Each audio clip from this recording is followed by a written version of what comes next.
Hey, welcome back, everybody. It's time once again for another OC Spotlight. The one show, the only show that shows you the most incredible people doing the most amazing things. And today, we certainly have one of those with us here today. I was going to say a firecracker. Maybe that's an offensive thing, but she's an explosive person here in Orange County. She definitely gets stuff done.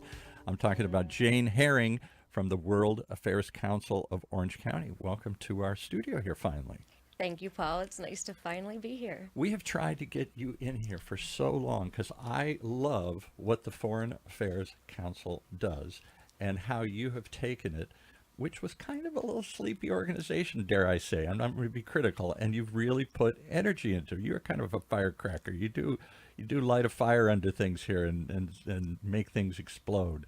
And we'll talk about some of the events coming up. Your numbers are exploding. More people are participating. I just think it's a great thing you're doing. So let's talk about, let's talk about you first. Okay. Your background. I'm going to pull up your bio. People can go to the worldaffairscouncil.org and find out about this Orange County chapter, because there are chapters all over the country, right?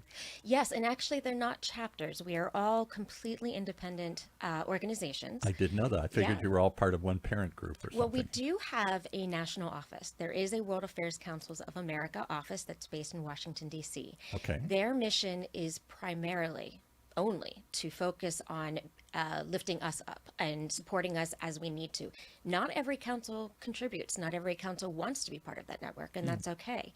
But we all existed before the National Council existed. So there are some that go in and out that exist sometimes, and there's nobody to run them, and they go quiet. Others, some are completely volunteer run. Some are fully professional. The two most successful and biggest ones are actually in Philadelphia. Really? And Okay. in Dallas-Fort Worth. And they have fully, huge groups of professional full-time workers. They play a big part in their communities. Ours, even though it existed since the 1960s, was primarily a social club for a membership organization for the who's who of Orange County. And that there's nothing wrong with that. A lot of our councils start that way. Right. But there is a moment now where we have an opportunity to truly be of service to the for the county, to the community, and to really hone in on our mission to keep our community engaged on foreign affairs and why it matters. And has there ever been a more important time to do that? I know. We're recording this in early April as we go through. I'll try and be non-political here, but we're going through this war with Iran, and people are wondering which way it's going to go, and we're going to get pulled in, and we're going to pull out. More than ever before, I hear foreign affairs on everybody's tongue. Where too many Americans are always, this has always been my criticism, who cares what happens in the rest of the world? What's happening in my neighborhood, my county, my state? That's all that mattered to most people here. Well, I'm glad you say that, because that's completely why the World Affairs Councils started. It was the very first council started in 1918. Think of that, over 100 years ago. Oh my goodness, yeah. Because, and listen closely here, we had just come out of World War I, and the majority of Americans were saying, why are we sending our boys and our money and our resources to help other people? What are we doing, right? And so in international Very relations isolationist. We Yes. did that. We fought the war. No more. We're out of it. In international relations terms, we say blood and treasure. Why are we sending blood and treasure to other people? We need to stay focused. America first. We don't want to be in alliances. We don't want to be part of this international network. We need to stay inward. Right. And there were people in the community that understood that in terms of the economy, in terms of national security, that is a very bad idea. And so in a nonpartisan way, they brought groups together with speakers, with experts, to talk about what is going on in the world and why it matters, and thus became the original and ongoing mission of World Affairs Councils of America. I can't think of a better mission here, and I had no idea it went back that far. And I don't why. I've gone to many of your events and met top level. Just rattle off some of the names that you've had over the last year or two. You had Admiral Stavridis, the former head of NATO. We had Admiral Rogers, the former head of the National Security both Agency. of whom were fascinating. And cybersecurity, but it's not always military. Although we have had General Petraeus in the last year and a half as well. But we also bring in experts in different fields. We've had top journalists from Ukraine for the Wall Street Journal. We have had ambassadors and other diplomats. We've had Pentagon officials. individuals. Actually, right here at the Innovation Center, we brought in some people working on the mind technology nexus in the next phase of defense, and finding different ways to not only bring the world to Orange County, but to uplift Orange County to the world and show what we are doing here that matters on the international stage. I mean, look at what we're doing with our aerospace and defense companies here in Orange County. Look, we're at UCI's Beal Applied Innovation Center. It's all about technology and trying to turn it into something. Most of it here is med tech and medicines. That's a huge international market. We dominate in those areas still here in Orange County and globally. Ophthalmology and Yes. drug development But and think med tech about and when stuff. you can connect the brain, when you can connect the eyes, when you can connect all of that internally to a defense system, an AI. What does that mean for this next phase of defense? We're already seeing, we have Anduril right here in our backyard, right? I'm not sure even people know how big Anduril is. Palmer Luckey's latest lucky strike, so to speak, where he took his money from Meta and the Oculus. things that he was doing, the virtual reality glasses and stuff here. And he's turned this into one of the biggest defense contractors now in the world. And he's putting all that technology into robotics and to robotic seaplanes and airplanes and all sorts of stuff here. Partly as defensive measures and border security and stuff, and part of it is offensive capabilities too. I mean, they're really cutting edge defense development here again in Orange County like it was a million years ago. And we explore the pros and cons of that, right? So we send a bunch of drones into a war, and okay, so less of our soldiers are being risked, but also you lose the human connection, you lose the empathy when it comes to war. Who pulls the trigger? Who Who's pulling the decides who triggers? lives and dies? Yeah, When exactly. you put that divide, and this is a bigger conversation when it comes to AI and all this technology that we love to explore. Where is that disconnect? Is this good? Is this bad? And we don't give you the answers. We never give you the answers. We don't host platforms. We host conversations. That's exactly And so right. we invite you to come into these programs and ask these questions. I'll give you a couple examples of the kind of questions I heard. Who was the guy that was the head of cybersecurity? Admiral Rogers, yes. And at the end of his talk, because he ran cybersecurity, he was one of the first guys, I think, that ran the cybersecurity unit or something. Probably, yeah. Anyway, and somebody said, well, what do you fear about? We're all afraid of getting hacked, right? And every company in the world assumes they're going to get hacked, and how quickly can they find the intruder and fix the hole here? It's almost impossible to stop being hacked. It's how quickly you can react to it. And he said, wait till you get to quantum computing, where the computers can now do it at supersonic speed here. They're not just doing one calculation at a time. They're doing multiple things at the same time. Mind-blowing. And he said, the quantum computing alone may allow hackers the capability to break just about every code out there. And I'm like, nobody's talking about that. Here we Right. are, all businesses, all worried about this. And you say, why do I want to hear the head of the cybersecurity unit? Because he's telling you what's coming next and where the world is headed. And if we don't address these things and talk about them, become aware of them, we're going to be left behind, or we're going to be left in a lurch when all these things happen to us here. And if you wait for the media to talk about it, it's already too late. It's already too If you late. wait for the government to talk about it, it's years too late. Yeah. Right? So if you want to know what's happening on the forefront of these issues, you need to ask the people that are on the ground dealing with them. What was And the other that's what one we you bring. guys did with space law? Yes. That one was a mind blower for me. So you had all these people, because there's all these rocket companies here in Southern California now. You've got not just Elon Musk, I guess he's moved much of it to Texas, but he still has a lot of it here in Southern California, and several other satellite manufacturers or rocket manufacturers whose names escape me now here. Rocket Lab, Vast, Virgin Galactic. Virgin yeah. Galactic, certainly. And all of these companies came together and they talked about one problem that nobody has ever raised. I read a million foreign affairs journals, as I was a foreign policy major in the University of Michigan a million years ago. I never hear anybody talk about space law, or the lack thereof. When the laws were written that govern what happens on the moon or Mars or the satellites out in the thing, it was only when nations could build these things and send a few of them up. Now, commercial enterprises, Elon Musk, Jeff Bezos, Virgin Galactic, all these things, they're sending stuff up. What happens if they bump into somebody's satellite? What if they crash into somebody's satellite? That's exactly why I did that program. So it was like many of our programs, it started at some casual conversation. I think it was a cocktail party for the commercial services office, honestly. And I met the attorney for VAST, and I hadn't heard of VAST. They're based in Long Beach. And I said, okay, what do you do? And he said, we're sending up the very first private oh my God, what's the word I'm looking for? Space station, right? Oh, private space. Okay. Private space station. Yikes, So okay. my brain, being my brain, was like, okay, so well, how does that work? I mean, if we are not collaborating with a country, let's say Iran wants to dock. Well, you're a private company. Do you have any say in how that works? Or is it just like, well, if you can pay for it, you can come, And right? what if they crash into it? Who pays Well, for it? that's it. Or what if they get mad and they ram it and they want to get rid of it or something? If your rocket ship hits my rocket ship, who do I sue? Yeah, right? It comes down to that. If I put a flag on something, do I own it? Do I own the minerals within it? This is Who what, claims that? what Who's gonna Elon be Musk is mining it? trying to push. He's going to Mars. Is he going to Mars magnanimously for humanity, like he says, or is he going to plant the Musk flag and have his own a new corporate colony on Mars? Who knows, Paul? Who knows?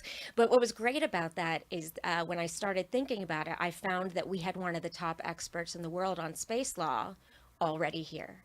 And so in connecting with her and then with these companies, we had this fantastic panel, because space law itself goes back to the 1960s and is very much based on the original maritime law.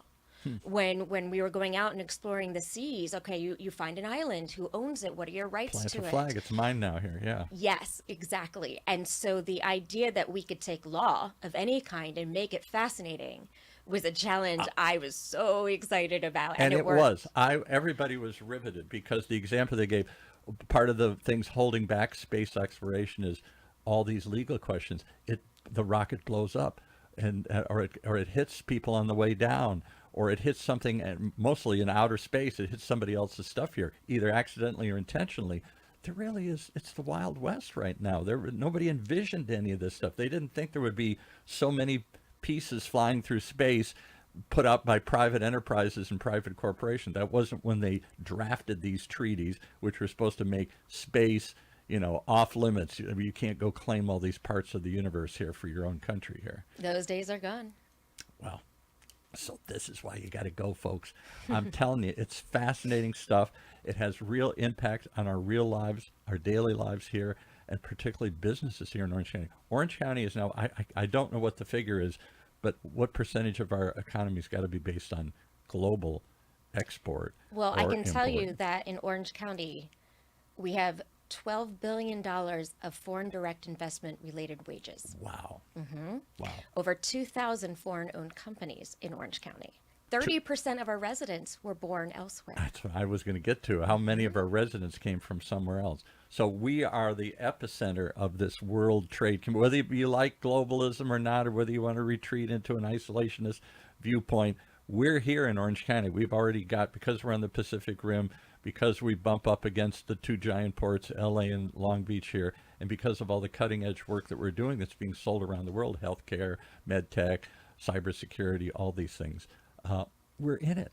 So why wouldn't every CEO be at your event? Why wouldn't every business send somebody to listen and learn from the leading voices in the, do I call them foreign affairs community, the world affairs community? The global community, global however community. you want to put it. We bring you the experts, you ask the questions, and we do more than that too. I would like to stress that we're not just programs. For a long time we were, but we're getting more and more questions and asking for help on issues like protocol, diplomatic protocol. That's And an we have interesting the one. experts to do that within our network, foreign affairs officers, protocol experts. In fact, one of my employees was the protocol officer for NATO in Brussels for 6 Oh, my years. goodness. Yes. We have former, of course, sadly, USAID workers, Yeah. Peace Corps, United Nations workers of every kind, translators. We have over 22 languages spoken fluently within our membership. Let's talk about that for a minute, because years ago did some shows about global trade. We've done a number through the years. Everybody's trying to figure out, how do I sell my stuff around the world? And there are people like who I've seen at your events and met at your last open house, Richard Swanson from the Department of Commerce. Commercial services, They have yes. all this stuff ready that most people don't even know exists. We will help you figure out your market. We'll help you find your trade partners. We'll help you through this whole process because it helps the country. There's a whole initiative where we're trying to increase not just global trade, but to get more exports where we sell more of our stuff around the world. Only makes sense. So with all these resources and stuff out there, Americans rush over there and then they screw up because they don't understand the protocol. They don't understand the niceties. One of them was saying one time that he said, India, there was a trade, you did a show in India too here. Several. I remember the guy was there, I think he was on one of our shows, and he said, too many people come back from India and say, I know what it stands for now. India, I'll never do it again.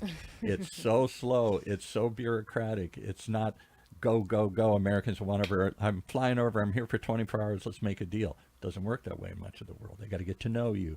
They got to develop a relationship. It's a slow process, and we want it to be a speedy thing in and out here. So. Well, even on simple matters such as talking style, so what we're doing right now is a ping pong conversation, back and forth, back and forth. Right. Not every culture does that. Yeah, see, And I it didn't can know be that, right. offensive Right. if you do that. And so understanding those nuances are incredibly important. And listen, I have an entire slide that I've used for presentations of international protocol mishaps that happen at the highest level. We're talking heads of state.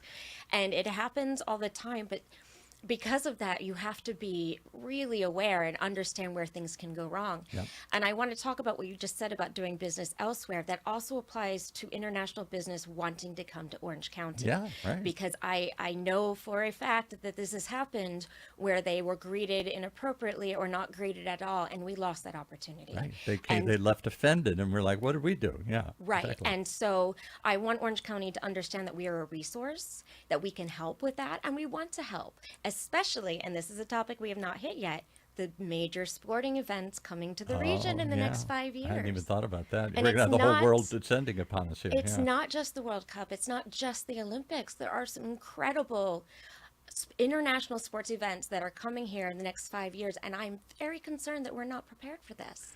I remember, now I'm considerably older than you are, I'm sorry to say here. No. But when I went to college at the University of Michigan, studied foreign affairs, I was a foreign policy major, a political science major, and they told us the story of Richard Nixon going to Brazil. And he gets off the plane and he waves his famous, okay, everything's okay, whatever it was here, and not knowing that that's an FU signal in the country of Brazil.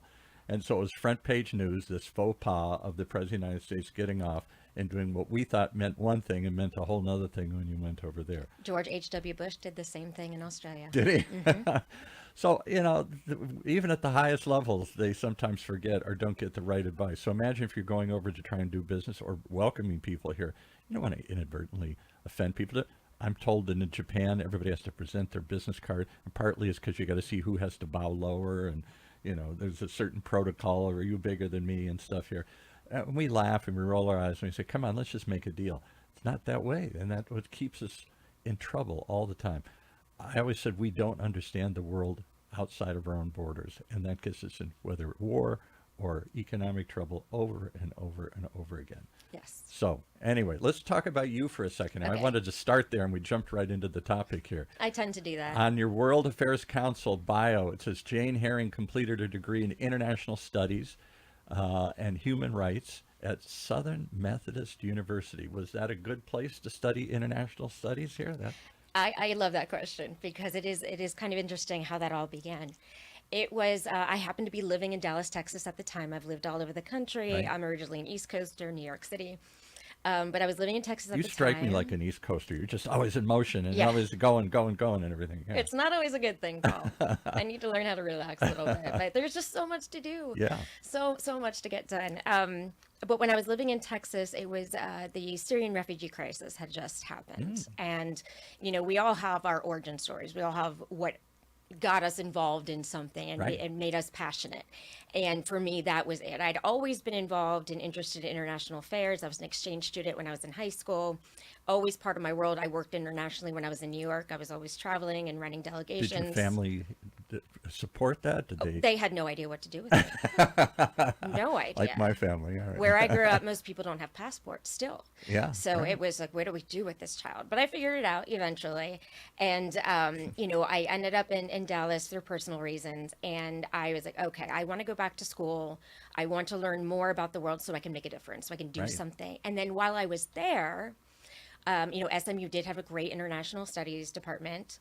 I was writing all these papers that, you pick a subject, and I was writing about the Rohingya in Myanmar, or the Uyghurs in China. And one of my professors. Go look all these up, Yes. folks. If she's going pretty fast here, you're going to have to Google some of these here. But these are all international issues of ethnic minorities in different countries. Yes. And so a professor of mine at the time, and because I went to school later in life, these have all remained good friends of mine, said, you do know that we have a human rights program here. And I'd never heard of such a thing. Wow. Yeah. There, as of the last time I checked, there's only 7 schools in the country where you can I've get a never heard of degree that. in human Yeah, rights. Yes. right. And it's interesting that it is in Dallas, which was much known as the city of hate for a very long time. And, Where we had Kennedy the was Kennedy assassinated. assassination. Yeah, Yes. right. I mean, it was less than 100 years ago, you could get postcards with lynchings on them in Dallas, Texas. Yeah. I mean, it really was that bad. And the people that decided to fund and start the program there said, we will do this, but only if we can address our own issues first. And so they were able to get the blessing from both the university, which George W. Bush serves on the board there, and the Bush Library is right there on campus. So we did a lot of events there.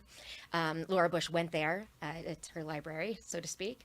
And so while I was there, I met with the head of this department, and that was a conversation that changed my life.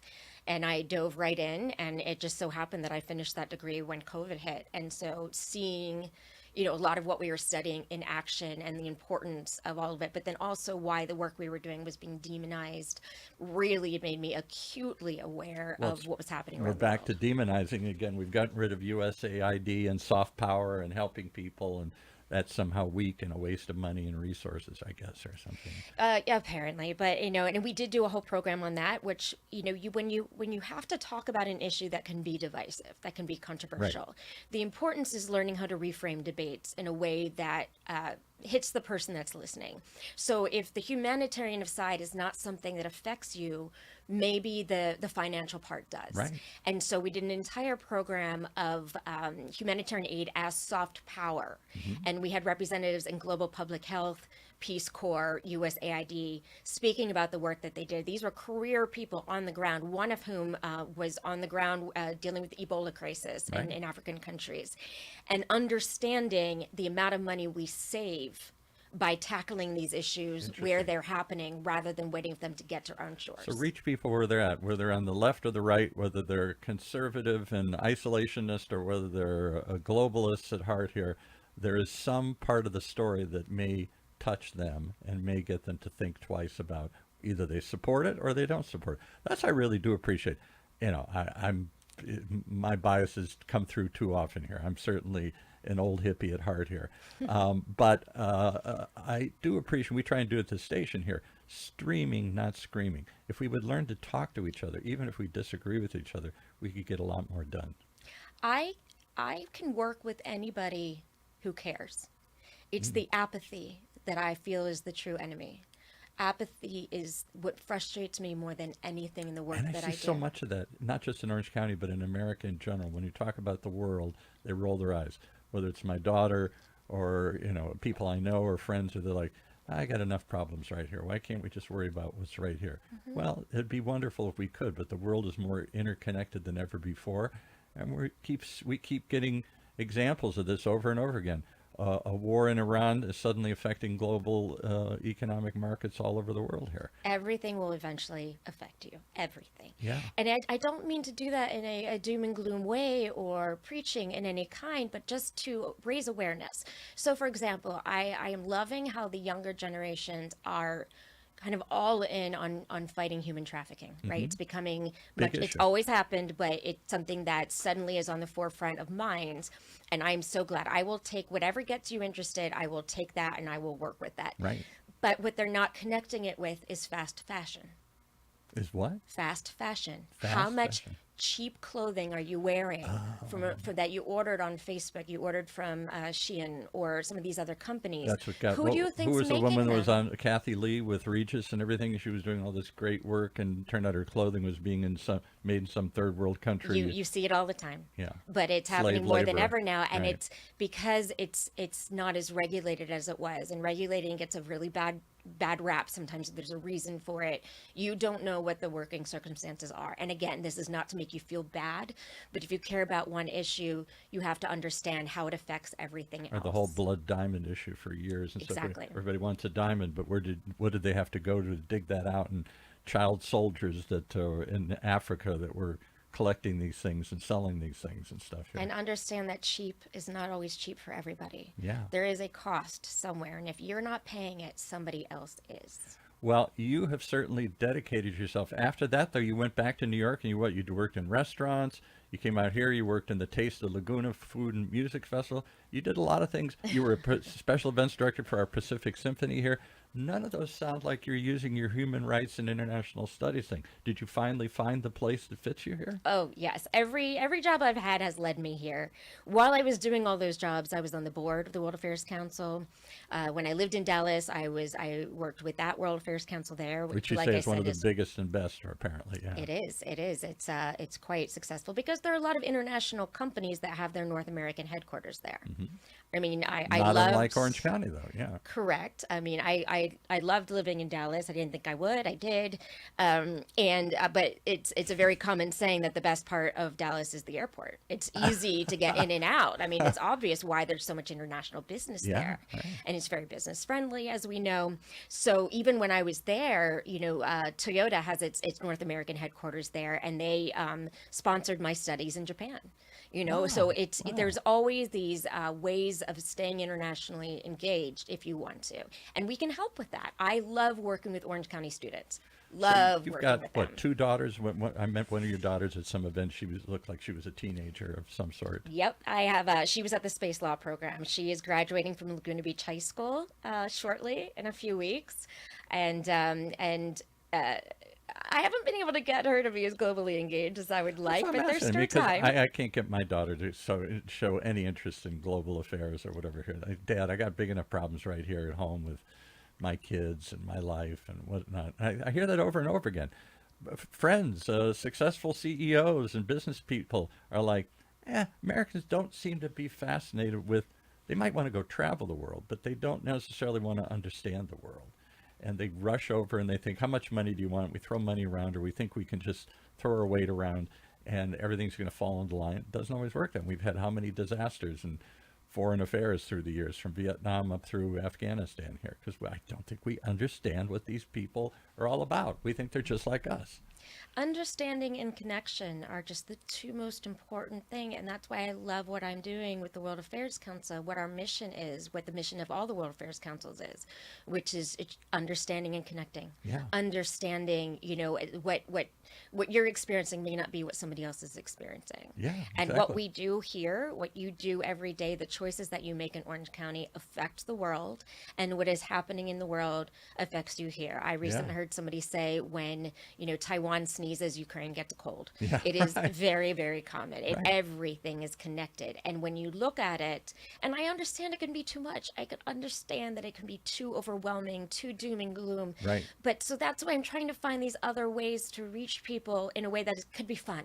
Yeah. So the sports diplomacy element, understanding that, Sports the diplomacy, right? sports there's an entire part of the State Department that is focused on Is it sports really? diplomacy. Oh, my Yes. goodness. And in fact, we have someone who has spent their career in the sports diplomacy with the State Department who lives right here in Orange County. And I'm working with her on some programming. And so understanding that there are positive elements of all of this can be very, very exciting. And I want Orange County to be prepared and excited about this onslaught of global visitors we're about to have, Yeah. and to be, embracing that, because if we do this well, That's 10 years of increased tourism dollars. Yeah. Like I said, like Real find what effect, right. speaks to people. To me, it's about making human connections, but maybe for you, it's your business. And 10 investment. years. Then they'll think maybe I'll move to Orange County, or Yes. maybe I'll send my kids to. I know there's tons of people in China that send their children here to the U.S. to get educated and stuff here. Where do they go? We can be the beneficiary of all those investments, all those tourism dollars, and of those kinds of connections. I worry about it more than ever because we feel like we're back in moving in an isolationist phase. The heck with the world. Let's just cut off all ties. Let's just pull up the drawbridge and focus here on America. And I get part of that, but it's kind of a naive approach. The world's out there, whether we want to worry about it or not here. Yes, I mean everything we buy, every choice we make, in terms of what we do, where we go, is global. Everything, and you don't have to like it. But it is what it is. And Yeah. but I find it exciting. I always have. I was that weirdo kid that had maps of the world on my wall. You have pop stars, I have maps of the world, right? It's just so I'm very glad that I found this role. And going back to my career, I mean, a lot of it was just who was hiring at the time and Right. where could I apply my skill set. But the global element was always a part of my life. That never went away. When I worked in New York City, I was managing delegations all around the world. We were in. I got to meet former Prime Minister of South Africa, F.W. de Klerk, during that What? job. Yes, I know, it's amazing. These are your pop stars that you got to meet. You didn't, Totally. you didn't get to meet some rock star or something here. You got to meet the president of South Africa. And I will name drop. During my time in New York, I did get to meet David Bowie and Lou Reed and Meryl Streep and See, all of there you that. go. But Okay. F.W. Clerk, Samantha Power, Way up these there. are my rock stars. Absolutely. No, it's a great opportunity to get that and understand. And whenever I can light that spark in somebody, especially the youth, because Yeah. like you said, you majored in this, you're interested in this, but what happens is that you end up in the hamster wheel of life, especially in America, where you're not forced to have that global engagement. No. And so You gotta force that muscle. You gotta exercise that interest. Otherwise, it just falls away. We all have interest when we're a kid or when we're in college, and we say that was fascinating. I loved French poetry or something here, and then later on, that's what did I worry about. I that? meet people in their 30s, 40s, 50s, 60s even. He said, you know what? I used to be really into that stuff and I don't know what happened. Yeah, right. And so that's why we're there. Come in. We have recent retirees who are suddenly reconnecting with the world through Absolutely. our programming and through volunteering with us. And it seems like you have a lot of young kids. There's always kids passing out brochures. Oh, that's my favorite part. That's my favorite part. We have, keep in mind, we are a very small nonprofit. We have an annual budget of less than $250,000. Wow. We are doing all this programming on a shoestring budget, but we have over 400 applicants every time we open up our non-paid internships See? because we are the only people in town doing what we're doing. Yeah, you are. And they are hungry, And and I we think love it. to a certain degree, less so since you took over the position of running this, what was it, a year or two ago, a couple years ago? 2 years ago, almost years ago. exactly. And it was a big leap of faith because it was kind of an older, I won't say old fogies. It was a but social club, of it was course. a social club. I mean, and- our founders were Henry Segerstrom and John Wayne and Ernie Chapman and Daniel Aldrich. Talk about UCI. Daniel Aldrich was on our original document. See, there you go. George Ardros. I mean, these were the founders of our organization. It was the who's who of Orange County. Right. But it's, and I don't know where that was lost. And of course, I would like to get that back. But more importantly, I don't want to be a supper club anymore. And we're No. not. We're out there. In Yeah, it the was kind of a community. supper club, and then we'll bring a few people in just to give a little talk once in a while, and that was interesting. But it was And there's most- nothing wrong with that, but we could do so much more. And that's Oh. what we're doing now. And the mentoring, we have a former intern that he was an intern for Derek Tran after us, Congressman. we He's just now had Derek Tran in here this morning. Here. fantastic. He's now getting his master's at Georgetown. I mean, it's just amazing to see where these Orange County youth Derek end up. Tran, who talks about his parents were refugees from Vietnam and boat people, and coming over here with nothing, and now he's walking the halls of Congress. He said, "I just have to pinch myself half the time. How did I get here?"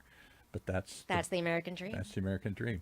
Well, it sounds like you've found your American dream here. Talk about the event that's coming up. I know it's already double sold out or whatever Yes. here, but it's an example of the powerhouse people that you're bringing in here. You've got the former ambassador to Russia, Michael McFaul, who teaches up at Stanford, who was somewhat controversial in the role there when he was ambassador, as he talks about here.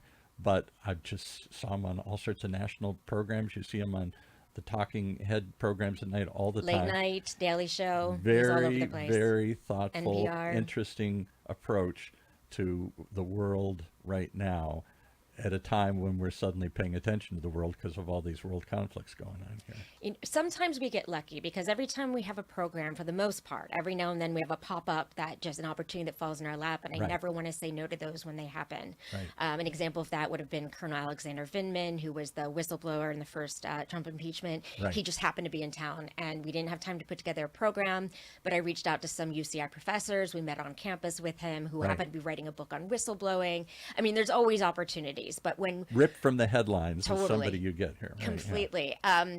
But most of our programming is 6 months in the works. Right. You know, we started planning this event over 6 months ago, and we're working with the Stanford alumni of Orange County. We're working with the UCI Institute on Global Conflict and Cooperation, and we're hosting it here on the UCI campus, thanks to collaboration with these programs.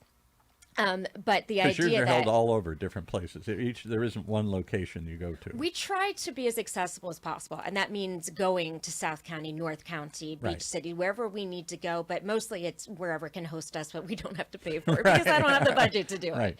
Right. So, this happened to work out at a time when suddenly there was renewed interest in what he's talking about. And so the book that he came out with this last year is Autocrats versus Democrats. And Right. that's small d Democrats, not big D, meaning Right. it's about democracy, not a political party. Because we're seeing the world slip into autocracy all over the place. Orban and Putin and Erdogan and Turkey and Xi in China and all these places. Here. And that slips down to smaller countries all over the world. This has been happening for a while, but now we're calling attention to it. And you're seeing the long-term effects of this growing while it's been not in our radar, so to speak. I mean, Right. the experts, yes, but not the average Americans. And so Ambassador McFaul wrote this book, Autocrats versus Democrats, and it's basically about the new global disorder. It's U.S., China, Russia. And what I'm loving about this book as I'm reading it is he goes back to the very beginning of these relationships. We're talking 1700s U.S. with the czars. Okay. We're talking 1700s U.S. with the dynasties. I didn't think you could draw a line that far back and have it make any sense here. Oh, he does it. But then he goes all the way to current. He can tell you how many warheads each of these countries has. Who is a real threat? What are we hearing that's true and not true? What are we not hearing? And he can go into the detail of these relationships and how they've affected other countries, the missteps, Vietnam, of course, where we've tried to spread democracy, where it didn't work, where it was a mistake, where it did work, and where, the positives as well. And how we do. We always bring it in at the point of a gun. Okay, you're all going to do it this way now. Well, not always, because you have to think about the power of humanitarian aid as soft power. A lot of that is based on spreading democracy, and that is why it's so awful that we've cut these programs. And he does talk about that.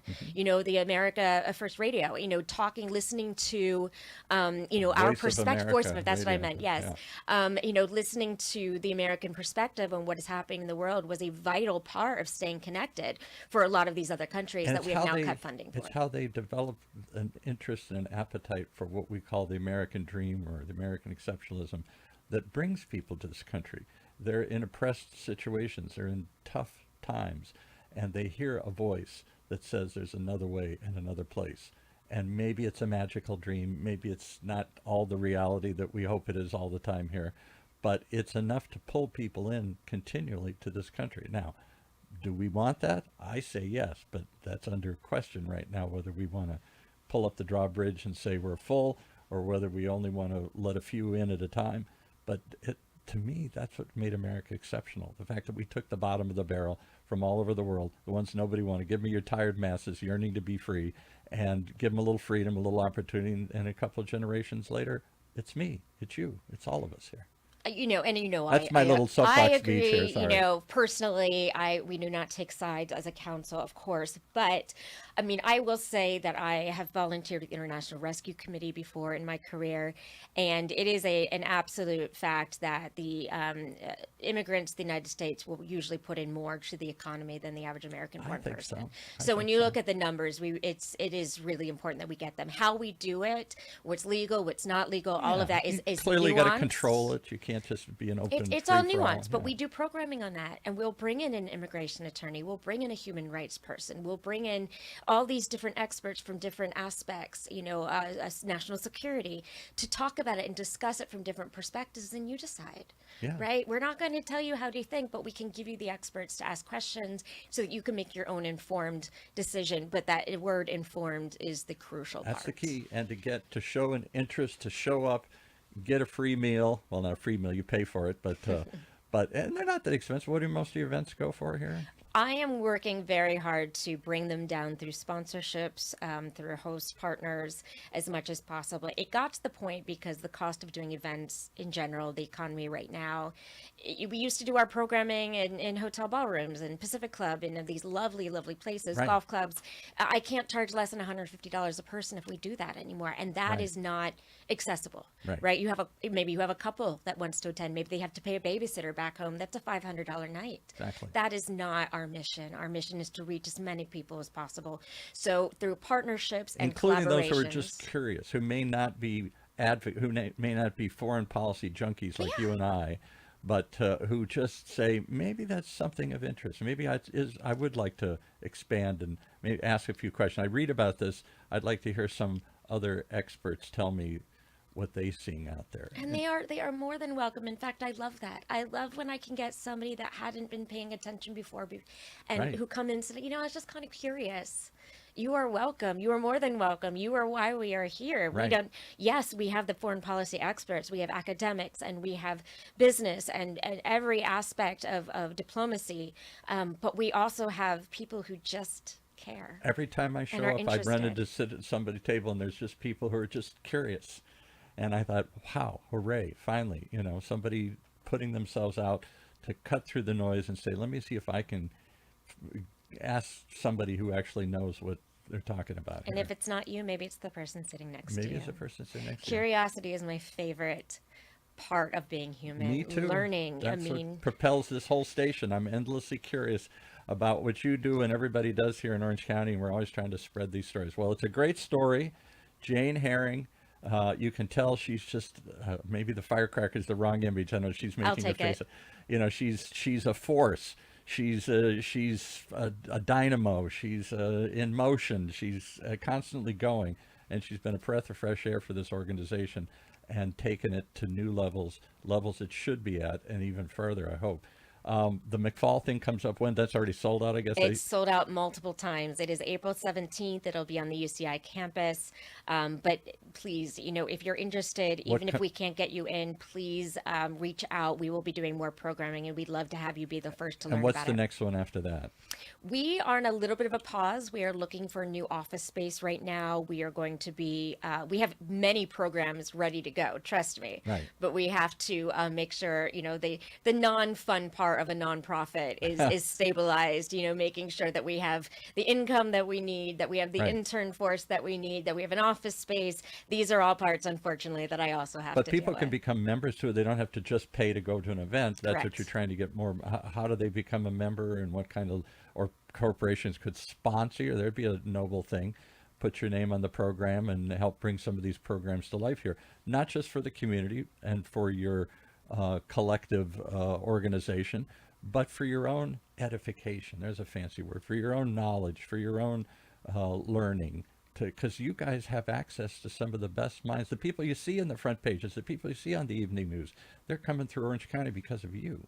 Oh, thank you. And I hope to continue that and keep doing more and more, but we do need the support in order to do it. So yes, sponsorships, corporate memberships, individual memberships, these are all ways of showing Orange County that what we do is important and that you are part of that and you're part of this network. I mean, almost everyone we have is the only person in their group of friends that cares about these things. And then when we come together, we're all in it. And Yeah. we have these incredible discussions and realizations, and you can make a difference. It is not so far away that your choices don't matter. They do. And so come in, Yeah. get involved, meet us, and let's find ways to work together. I love just let's meet for a conversation and see where it goes. There are many opportunities, and I'm looking forward to working with more people. Well, I hope we have more conversations like this. We welcome the opportunity to talk to any of your guests if we have the opportunity to talk to, because you get amazing cohort of people coming through here, and I applaud the work, and I talk about it all the time. And people say, "What's that? Never heard of it." I say, "Oh, you got to go check it out. If you have any interest in not just reading the news, but talking to the people who are making the news, if you really have a concern or a question, or you're just curious, there's a place to go to join other curious people and to find out, to meet these people face to face." I've done events. I come to some events whenever I can, and I'll take a photo with one of these people. I'll put it on social media, and people all over the country that I know will say, "How did you meet him? Or how did you meet her?" I'm like, World Affairs Council of Orange County. Come, all are welcome. All are welcome. All right, a website. How do they find you? How do they reach you? Somehow we got worldaffairscouncil.org. I don't know how that happened years ago because there are over 90 councils across the country, but that is our website. You can also just, if you forget the name, just Global Affairs Orange County, you'll find us. I promise. You can also look me up anywhere. I'm happy to engage with you personally. And we just are looking forward to being more relevant and impactful in Orange County and helping wherever we can. And we look forward to doing more. And people can link in with you or whatever? Oh, yes. LinkedIn is probably our most active. Now spell your name, because you have to spell it strangely like everybody else does these days. I know. Jayne. And then, as my daughter likes to say, herring like the fish. Okay. That's the fourth grade daughter. That's not an appealing image. I'll take it. Whatever helps people remember. All right. Jayne Herring from the Orange County World Affairs Council, or the World Affairs Council of Orange County. Let's get it right here. Thank you for coming in. Thank you for what you do. And I look forward to participating and attending more of your events coming up, because it's something everybody should know about and everybody should check out. Thanks so much for joining us here today. Thank you. Well, there you have it. One more reason to tune in each and every time to hear amazing stories like this one, and amazing organizations that you may or may not be aware of, like the World Affairs Council of Orange County. Right here in Orange County's only community radio station, OC Talk Radio, streaming live from our studios here at the University of California, Irvine's Beale Applied Innovation Center.